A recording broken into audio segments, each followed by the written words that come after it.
Gedir rəhbərlikdən icazəni alın. Qardaş, mənim şəxsimdir bura. Rəhbərindən niyə icazə alıram? Öz evimə girməyə sən rəhbərindən icazə almalıyam. Siz naborot girmişsiniz icazəsiz mənim evim. İcazə almışsınız və bura mənim evim. Ged o rəhbərliklə danış da. Qardaş, niyə girmişsiniz bura? Sizə kim icazə verir? Qaynar xəttimizə daxil olan müraciəti işıqlandırmaq üçün hadisə yerinə yollandıq. Əraziyə çatdıqda tərəflər arasında mübahisənin davam etdiyinin şahid olduq. Şikayətçi Elnur İmamquliyev deyir ki, onun evi gecə saatlarında əvvəlcədən xəbərdarlıq edilmədən sökülməyə başlanılıb. Demək, arxada gördüyünüz ev bizim evdir, 53 ildir bizdədir, atama məxsusdur. Atamın 7-si çıxmamış, bizim həyətə giriblər, icazəsiz, yəni həyətimizi texnika saxıb söküblər. Gecə saat 12-nin yarısı burada əməliyyat aparıblar.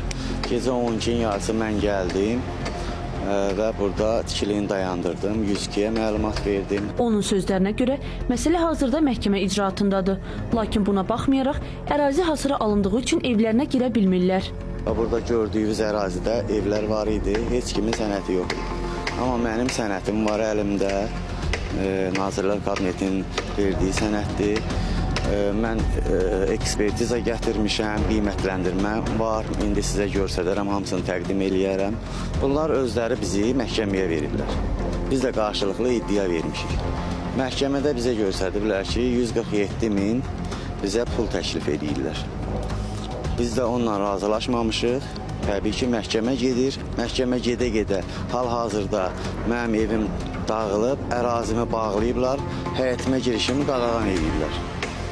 Əşyalarınız da evdədir. Əşyalarımız da evdədir, hər bir şeyimiz evdədir. Məsələ ilə bağlı qarşı tərəfində mövqeyini öyrəndik.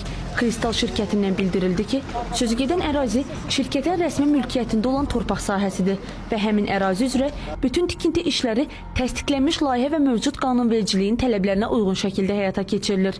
Qeyd olunan sahədə yerləşən tikililər yaşayış məqsədli deyil, təsərrüfat tipli yarımçıq və yararsız konstruksiyalardan ibarətdir.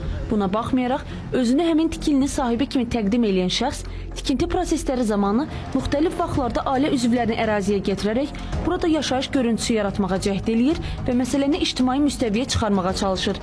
Şirkətdən o da deyildi ki, sözügedən tikililərin həmin şəxsə məxsus olmasını təsdiq eləyən hər hansı hüquqi sənəd yoxdur. Hüquqşünas Mədinə Leqayeva bildirir ki, yekun məhkəmə qərarı çıxarılana qədər şikayətçi söküntünün dayandırılması üçün aidiyyatı hüquq mühafizə orqanlarına müraciət eləyə bilər.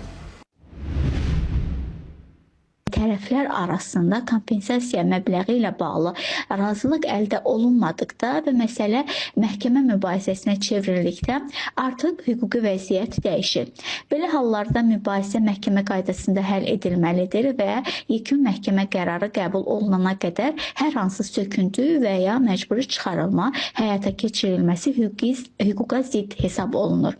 Yəni şirkət mülkiyyətçi olsa belə məhkəmə baxışı davam edən müddətdə bir tərəfli qaydada söküntü aparması hüquqi baxımdan düzgün deyil və bu qanunvericinin tələblərinə ziddir. Məsələ ilə bağlı yekun qərarın məhkəmə tərəfindən verilməsi gözlənilir.